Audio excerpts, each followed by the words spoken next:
Stunning news as Nasiah Wanganeen-Malira has elected to leave St Kilda despite their big offer of a 2-year, $2 million deal, and is moving to Adelaide, back home, to join the Adelaide Crows on a 7-year deal valued at around $12 million.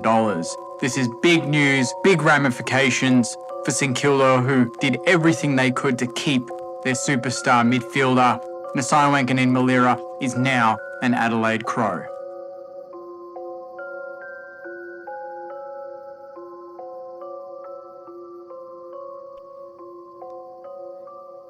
Imagine that was the intro. Imagine that was real. How life would be so different right now. I got a message a few weeks back from a Saner, and they did raise the idea of this video talking about what things would look like if Nasiah Wanganeen-Malira never signed for St Kilda. How would we all be feeling right now? And I figured it's a coincidence that today is the 31st of October, that is Halloween. You know, it just feels like a scary thought, a terrifying thought of what would this club look like right now? What might have happened? What might not have happened? And how would we be feeling going into the 2026 season with all of that said and done?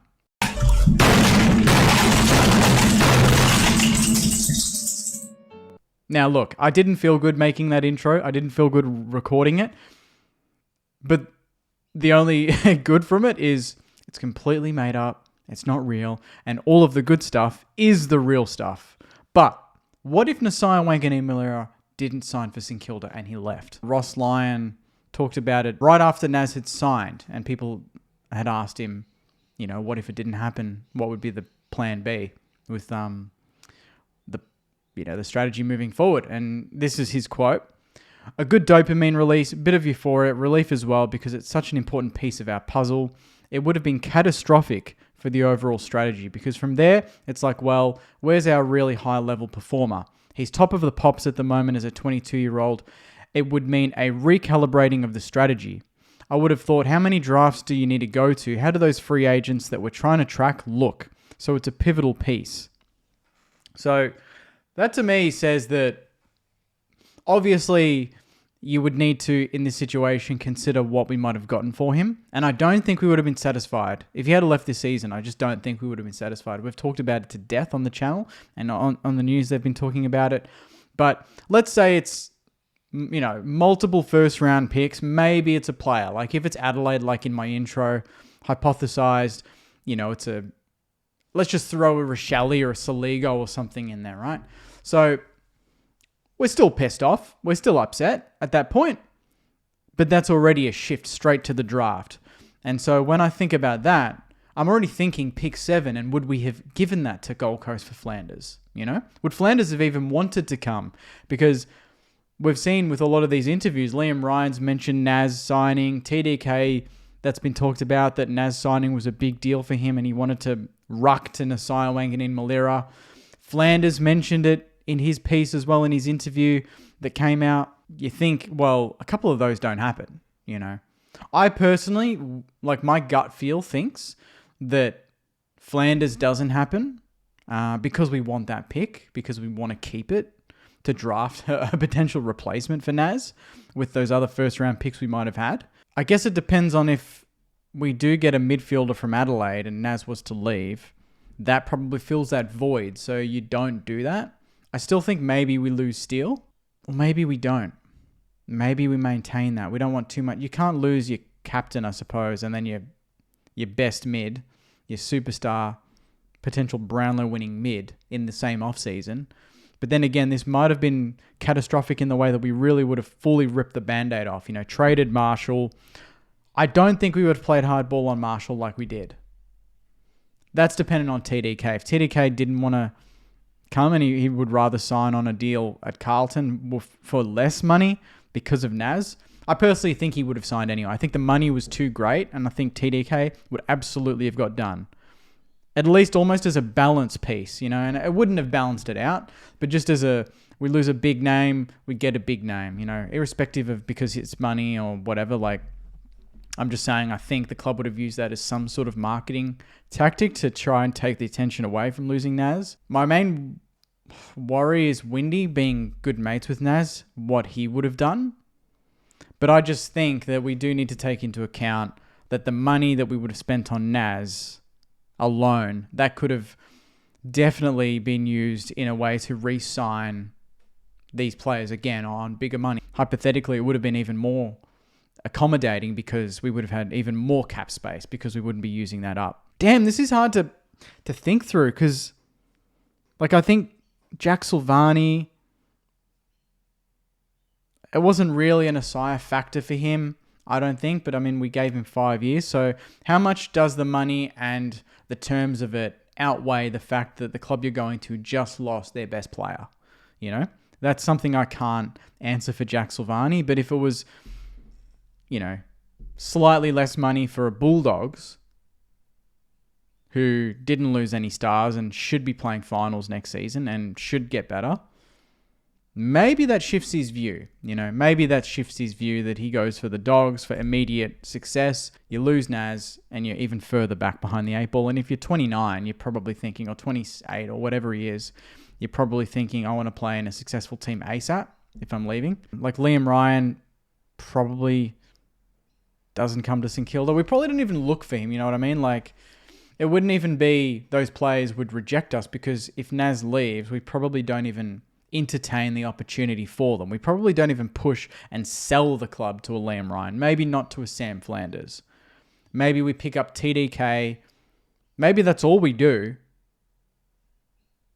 And then we hit the draft. But that's from a list strategy point of view. Let's think about it from a fan sentiment point of view. Obviously, the memberships would have dropped. Memberships would have absolutely dropped for next year, depending on what we would have done. But I don't think sign into Koning would have increased memberships. I think, you know, we wouldn't have had that $7 membership run for a week or whatever it was and sign nearly 18,000 new members. But I think we maybe would have lost 5 to 10, maybe 5. You know, maybe we go back 5,000, 6,000 members, depending on on-field success. If we lose Naz and then somehow we still climb the ladder next season, you know, that's hard. That's a optimistic point of view. Maybe it looks different, but realistically, you lose your best player who was a match winner in 6 or 7 games, pretty much last season. Crowds, that would have gone down big time. You know, next year I'm pretty bullish about the crowds we're going to get at Marvel and that sort of thing. So the opposite would have been, you know, and this year was already tough, you know, but you saw when Naz started to get going, the crowds were building, especially after that Melbourne game. I think we got over 30,000 against North, which was crazy, you know. So that would have dropped off. And then just the general sentiment from the AFL. I mean, they already treat us like a piece of shit in the media, but it would have been even more so because they would have said, you know, we can't retain our best player. St Kilda's going to continue to lose more games, more players. It's going to be that sort of thing. You know, they would have fueled it even more. They would have loved it even more. Instead of sitting here right now thinking, geez, if things go well, I think we could make top 8, top 6. If things go really well, we could make top 4. Like, some St Kilda people think that. And I'm not far off that, to be honest. But if all of this, if Naz leaves, I'm thinking now, I'm not even thinking finals. Like, my brain's not even I'm not even looking that far ahead. I'm just like, where's this list going to be at this end of the draft? And I'm already worried about trying to retain certain players, that sort of thing. And I would just be paranoid about who's the next guy that's going to leave.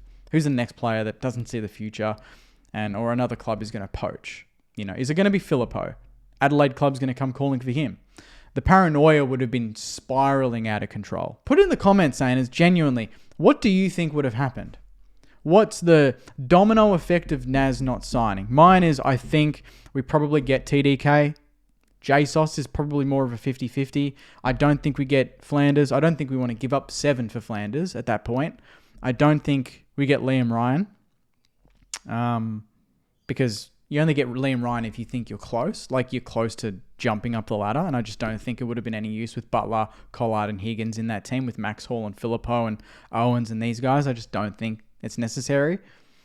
I don't think we would have got Lecalier either way. Weirdly, I still think we would have traded Marshall. You know, I know I said before we don't want to get rid of too many familiar faces, but I think because Marshall had that the potential to get us a good draft hand, maybe then it's a possibility.